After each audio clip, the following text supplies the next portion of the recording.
네, 구형 이후 14일 만에 지금 선고 공판이 진행되고 있습니다. 2시에 시작됐고 1시간 20분이 경과되고 있습니다. 김용남 변호사, 김경진 변호사 나와 있습니다. 어서 오십시오. 안녕하십니까. 안녕하십니까. 안녕하십니까. 네.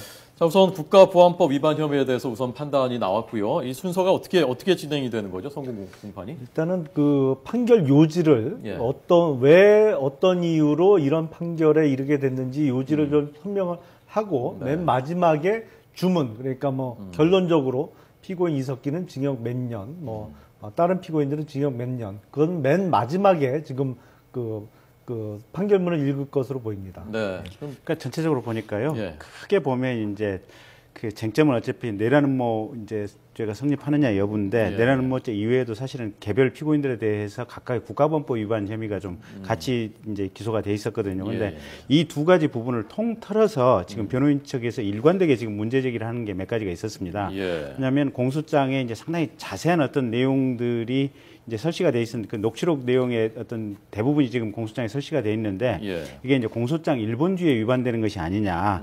그 다음에 검찰에서 제출한 증거의 어떤 증거 능력 좀 문제가 있는 것이 아니냐.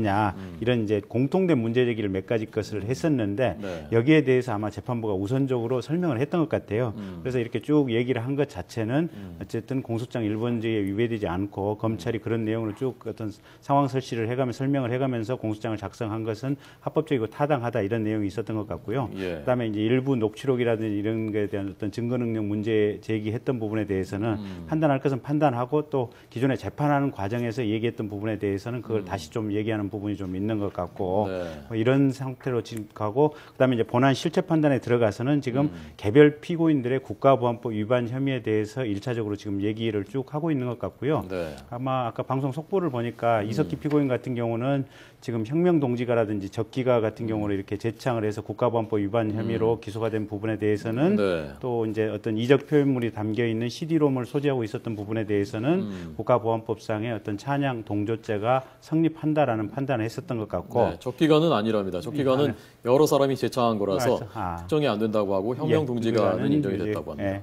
그리고 이제 홍순석 피고인이라든지 또 나머지 일부 피고인들 같은 경우는 아마 자체적으로 좀 사상학습을 좀 했었던 것 같아요. 근데 이제 사상학습의 주된 내용이 어떤 김일성 어떤 유일 지배 체제의 어떤 정당성이라든지 북한 체제의 정당성 문제 관련된 사상학습들이 좀 있었던 것 같고 또 6.25 때 어떤 그 이제 상륙작전을 다룬 실미도라고 하는 그 영화를 아마 이제 북측에서 만든 영화를 좀 보면서 거기에 대해서 뭔가 또 어떤 비평이라든지 품평을 했었던 것 같은데 그와 관련된 발언들이 국가보안법상의 찬양 고무에 해당한다. 이런 취지의 판결이 지금까지 있었던 것 같습니다.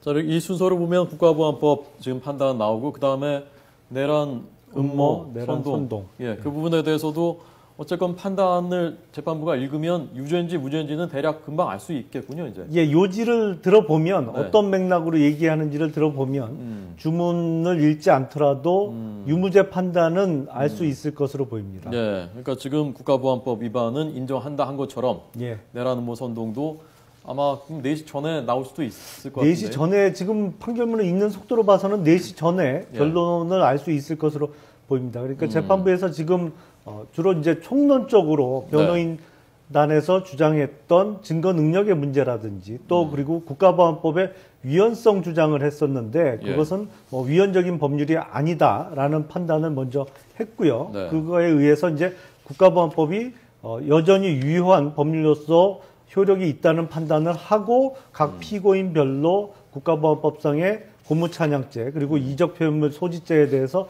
유죄 인정을 했습니다. 이제 남은 부분은 내란 음모, 내란 선동에 대해서는 이제 판결 요지를 추후에 읽어 내려갈 것으로 보입니다.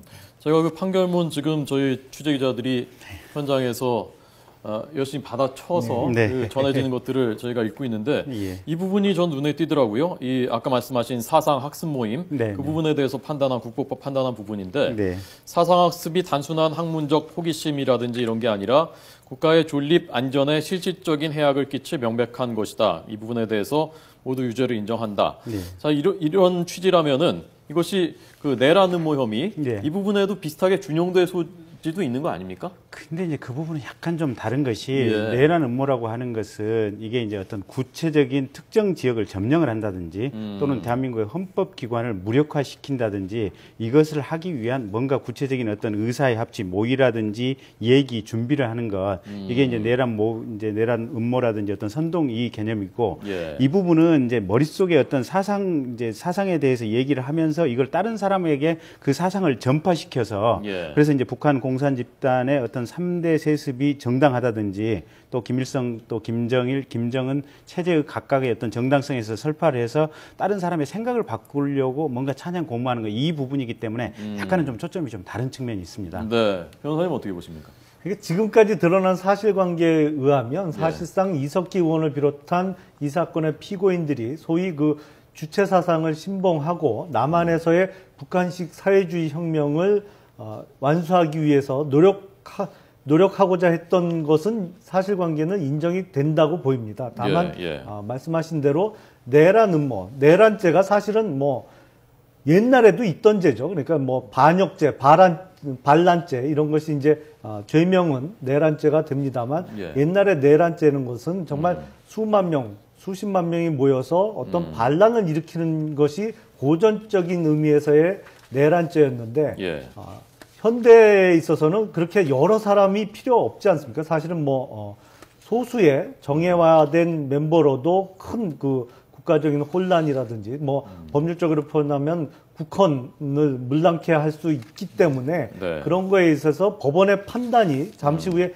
내려지겠습니다만 이들의 어떤 그 주체 사상을 신봉하는 소위 그 주사파라는 사실은 이번 재판 결과에 드러난 증거 그리고 여러 가지 그 사실관계에서 어느 정도 인정이 된 것으로 보입니다. 네. 그러니까 이제 이런 것 같아요. 이 부분이 이제 방금 지금까지 얘기 나오고 판결했던 국가보안법 위반 부분이 이 사람들이 이러이러한 사상학습을 통해서 의견을 피차간에 교환을 했고 북한 공산 집단에 대해서 어떠한 생각을 가지고 있는지 이제 이런 부분이 좀 명확하게 드러났기 때문에 결국은 이 사람들이 그런 생각이나 사상의 연장선상에 있다면 내란 음모를 전시에 어떤 꾀하려고 했던 어떤 배경이라든지 생각의 기초는 충분히 있어 보인다. 지금 여기까지는 이제 개별 피고인들에 대한 어떤 생각의 흐름 이런 것까지는 지금 추단이 되는 판결이 나온 것 같고요. 다만 이제 그 부분이 조금 더 나아가서 구체적으로 실제 어떤 내란 음모나 모의에 이르렀다고 볼 만한 어떤 행동이라든지 상황 얘기하는 것 이 부분에 대해서는 앞으로 조금 판결이 나오는 걸 더 봐야 될 상황인 것 같습니다. 네. 자, 그 부분이 결국 쟁점인 것 같습니다. 과연 그 내란이 실제적으로 그 실행될 정도의 것이었느냐. 그리고 자, 좀 한 그래픽 정리 한번 보시죠. 자, 변호인들은 전시를 대비한 반전 평화 모임이다라는 입장이었고요. 자, 또 다음 보시죠. 내란 음모죄의 성립 요건 한번 보여주시죠.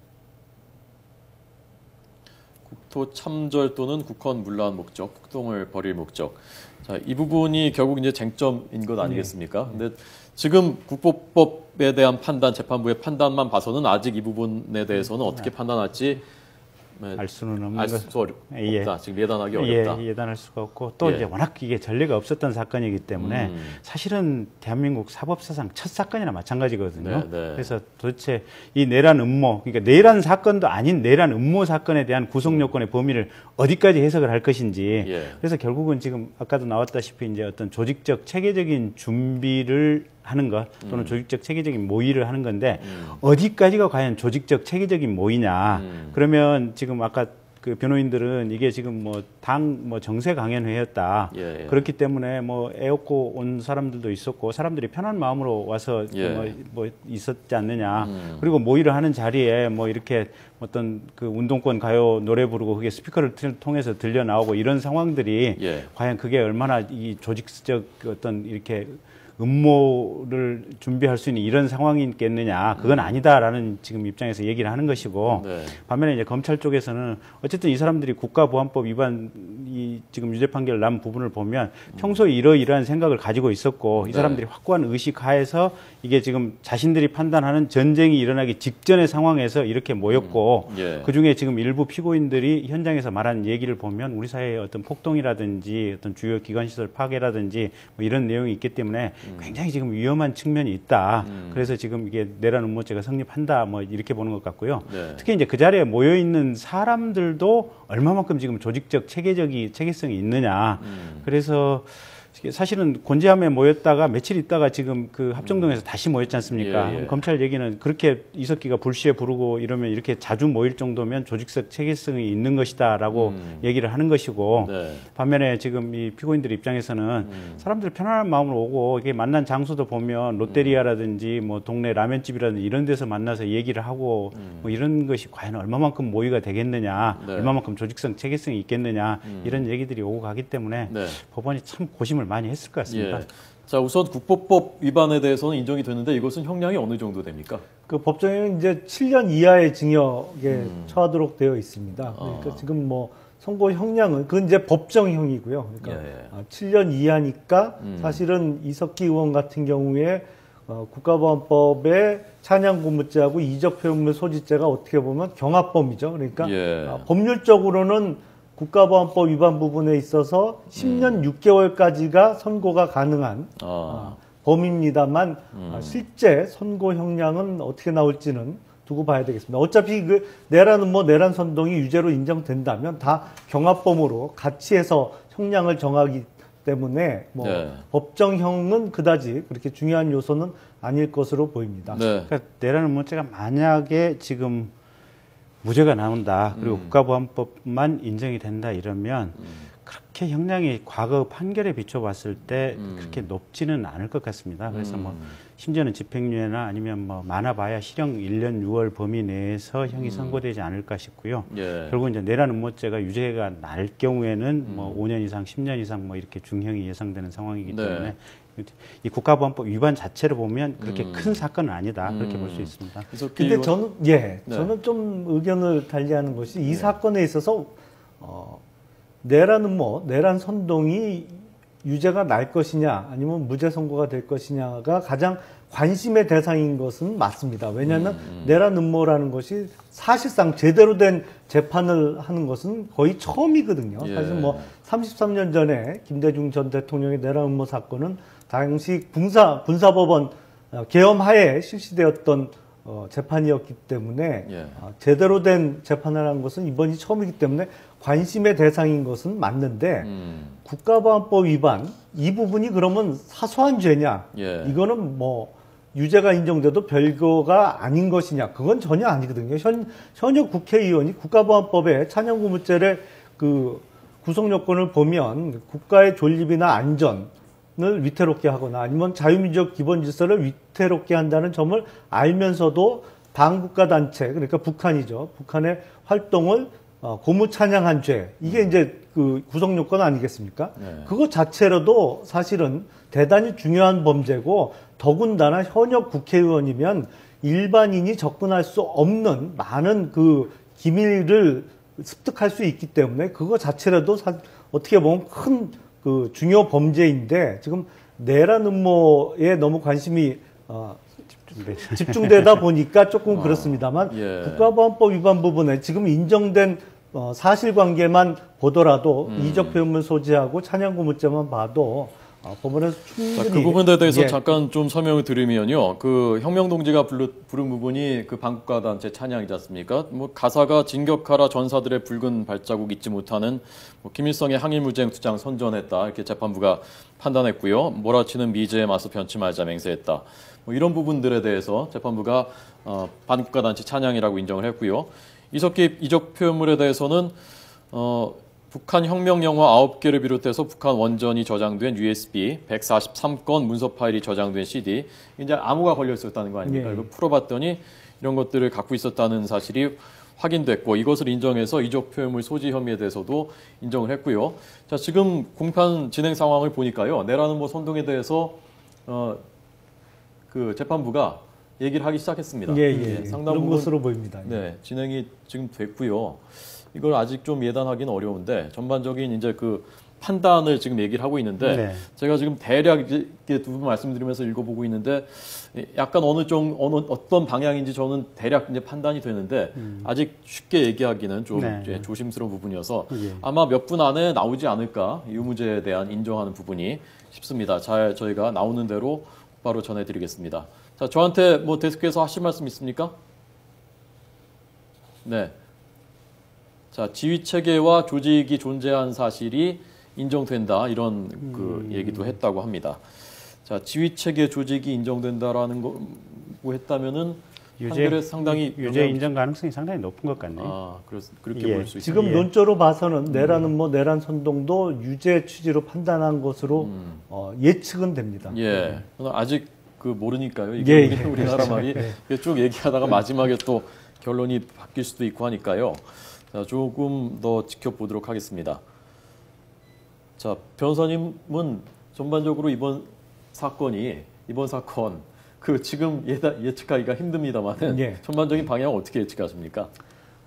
저는 내란은 뭐 내란 선동에 있어서 내란죄는 앞서 말씀드린 대로 옛날부터 있던 죄죠. 사실은 뭐 황건적의 난도 어떻게 보면 지금 내란죄죠. 내란죄인데 지금 현대적인 의미에 있어서는 그렇게 수만 명, 수십만 명이 모여서 국토의 일부를 점령하기 위해서 일으키는 내란은 사실은 상상하기는 힘듭니다. 그러니까 어떻게 보면 극소수의 사람들만 해도 그 조직화된 소수만 갖고도 국가의 헌법 질서를 문란케 할 수 있는 행위를 얼마든지 할 수 있거든요. 사실은 근데 이들의 회합 시기가 중요합니다. 사실은 이 아로 모임의 회합 시기가 2013년 5월입니다만 당시 이석기 의원을 비롯한 피고인들의 정세 판단으로서는 2013년 2월에 북한에서의 추가 핵실험이 있었고 2013년 3월에서 북한에서 정전협정 폐기선언, 그러니까 이제 전쟁을 하시라도 다시 시작할 수 있다는 선언을 공식적으로 했기 때문에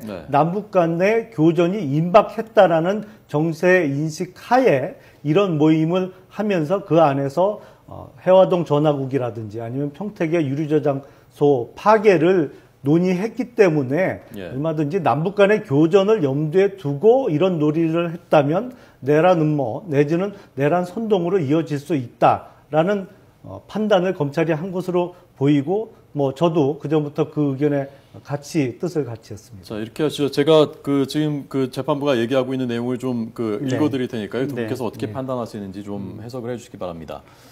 제보자의 진술 일관성 없다는 부분에 대해서는 이렇게 판단을 했습니다. 조직 명칭과 관련된 진술만으로는 말단 조직원에 불과한 조직원 진술에 의문이 든다라는 부분에 대해서는 그렇게 보기 어렵지 않나 싶다. 제보자가 과거에는 강령이 없다고 진술하다가 최근에는 상세히 진술해서 피고인들은 믿을 수 없다고 주장을 하는데 이와 관련해서는 제보자의 진술의 일관성을 탓하기 어렵다. 이렇게 판단을 했고요. 제보자는 5대 의무를 설명하면서 많은 일화를 들어서 구체적으로 설명을 했다. 그리고 자신이 직접 경험한 일과 실명을 지목하고 그들과의 일화를 상세하게 설명했다. 그래서 전면적인 허구라고 하기 어렵다.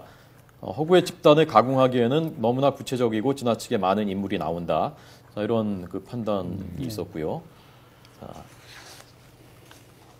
그러니까 이제 그 재판에서 결국은 이 아로 모임에 아로라고 하는 실체가 있느냐 없느냐 이제 검찰이 제시한 증거가 크게 보면 두 가지였습니다. 그 제보자로 이제 법정의 증인으로 나온 이 이모 씨의 증언, 그 다음에 그 아로 두 차례 그 모임에서 나타난 어떤 이제 피고인들의 발언이라든지 어떤 발언 내용의 구체적인 어떤 그 위험성들, 이 두 가지를 가지고 아로의 실체의 존재성 여부에 대한 어떤 중요 이제 증거 자료를 했었는데 첫 번째 이 제보자인 이모 씨의 증언이 결국 이제 변호인 측에서는 이렇게 탄핵을 했습니다.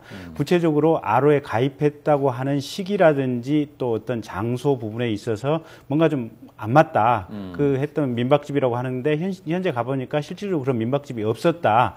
그런 이제 어떤 이런 세부적인 내용을 가지고 그런 등등의 몇 가지 이유를 비추어 볼 때 이 제보자 이 씨의 진술은 믿기 어려운 것이 아니냐라고 이제 변호인들이 주장을 했었는데 아마 그 점과 관련해서 법원이 판단을 하기를 소소한 점에 있어서는 일부 좀 틀릴 수는 있지만 대체로 보면은 어떤 큰 틀에서 또 어떤 이게 그 여러 가지 또 다양한 면에서 틀린 점도 있지만 구체적인 내용이 일치하는 점도 굉장히 많이 있다. 예. 그런 점에 비춰볼 때 이 제보자 이모 씨의 증언이 전체적으로는 믿을 수 있다라고 아마 판단을 한 것이 아닌가 그 내용을 설명한 것 같습니다. 네. 자, 지금 재판이 계속 진행 중이고요. 일단은 이 시간에는 여기까지 듣고요. 계속 속보가 전해지면 저희가 곧바로 속보는 전해드리겠습니다. 자, 두 분은 내시 뉴스에서 또 계속해서 분석해 주시기 부탁드리겠습니다. 자, 김용남 변호사, 김병진 변호사였습니다. 고맙습니다. 네, 고맙습니다.